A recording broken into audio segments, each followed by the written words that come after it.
penuh harapan mungkin kali ini bisa tercapai terobosan ya, khususnya di persoalan Palestina, Gaza. Tapi masih ada aspirasi dari wilayah Israel untuk tetap kekeh ya, kukuh pada kemauan tersebut.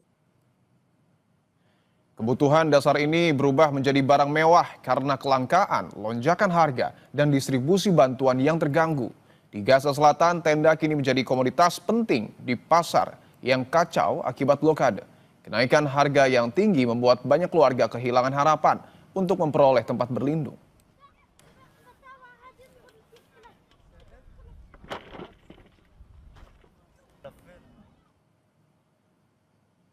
Sementara itu, mantan Perdana Menteri Inggris Tony Blair ikut berdiskusi tentang kepemimpinan otoritas transisi pasca perang di Gaza, Palestina.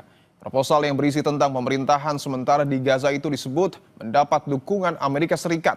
Dilansir oleh BBC, Minggu waktu setempat, proposal yang kabarnya mendapat dukungan dari Gedung Putih itu disebut akan menempatkan Blair sebagai pemimpin otoritas pemerintahan yang didukung oleh PBB dan negara-negara Teluk sebelum menyerahkan kendali Gaza kembali kepada Palestina.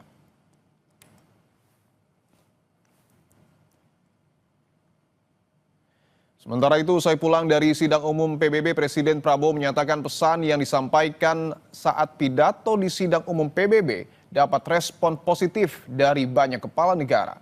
Prabowo berharap tercapai terobosan solusi konflik di Gaza.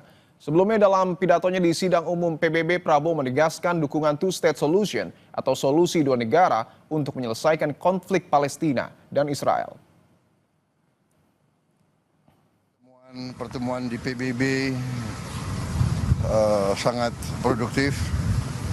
Saya kira juga pesan-pesan yang saya sampaikan dalam sambutan saya di PBB juga diterima dengan positif oleh banyak pemimpin. Saya penuh harapan mungkin kali ini bisa tercapai terobosan ya, khususnya di persoalan Palestina, Gaza. Lalu apa yang bisa dilakukan pemimpin negara-negara pendukung kemerdekaan Palestina untuk menekan Israel? Siapa yang akan memainkan peran kunci untuk mendorong Israel mengakui kemerdekaan Palestina?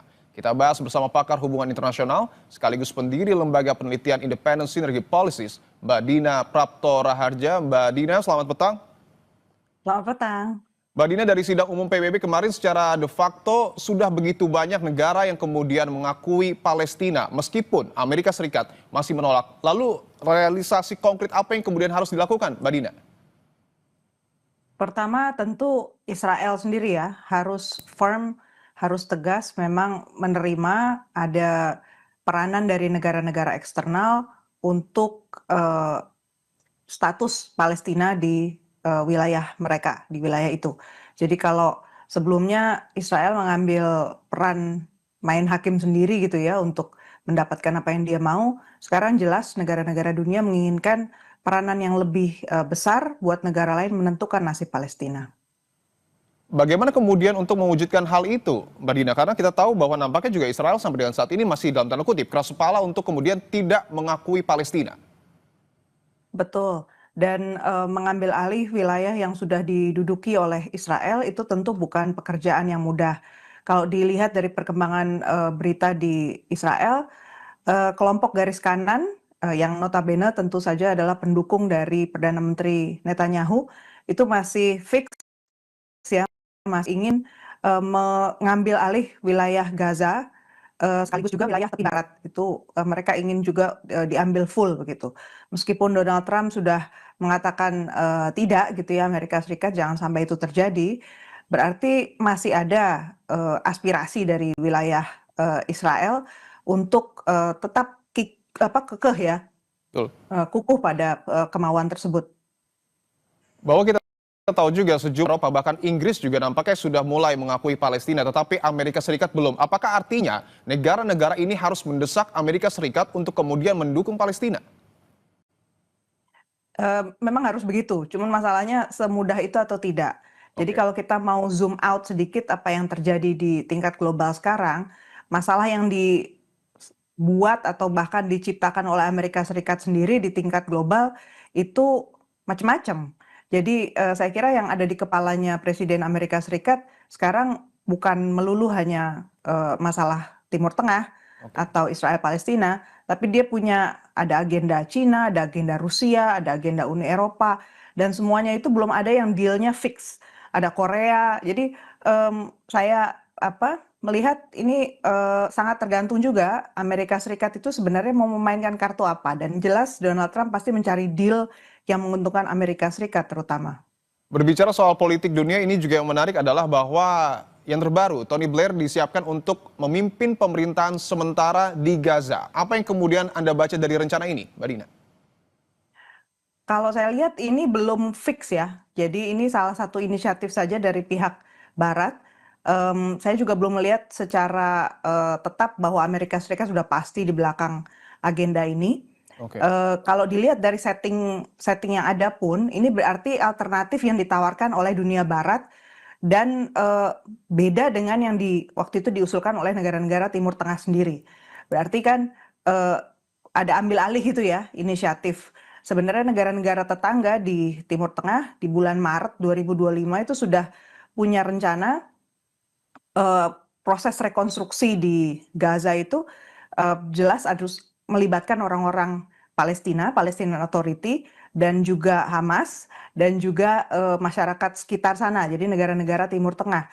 Tetapi kalau dalam rencana Tony Blair ini justru sebaliknya kan, Palestinian Authority, Hamas sudah pasti nggak ada, setidaknya secara temporer, dan Hamas akan dilucuti persenjataannya. Karena yang Jadi, ya, silakan ya. Mbak Dina.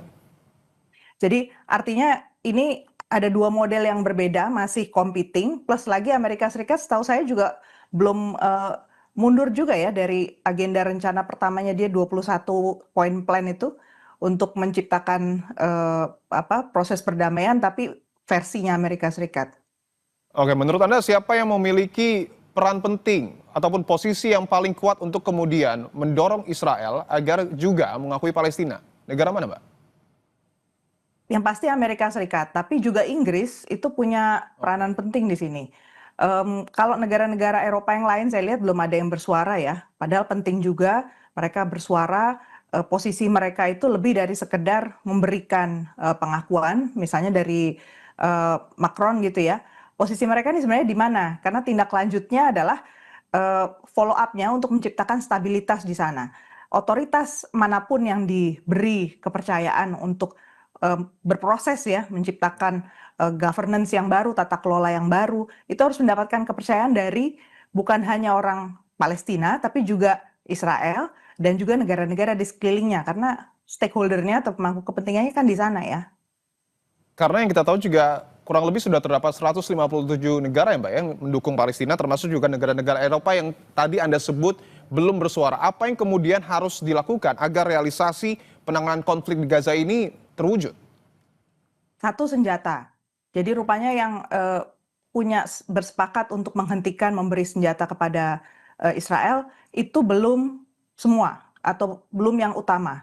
Negara-negara Eropa yang sampai sekarang belum mengakui kedaulatan, Palestina seperti misalnya Jerman, kemudian Italia, notabene negara-negara besar di, Uni Eropa, itu masih tetap dalam posisi ingin mengirimkan uang dan senjata kepada Israel. Demikian pula Amerika Serikat. Artinya selama, Israel masih punya alat untuk melakukan kekerasan dan melakukan apa yang dia mau, bisa jadi jalan masih berliku.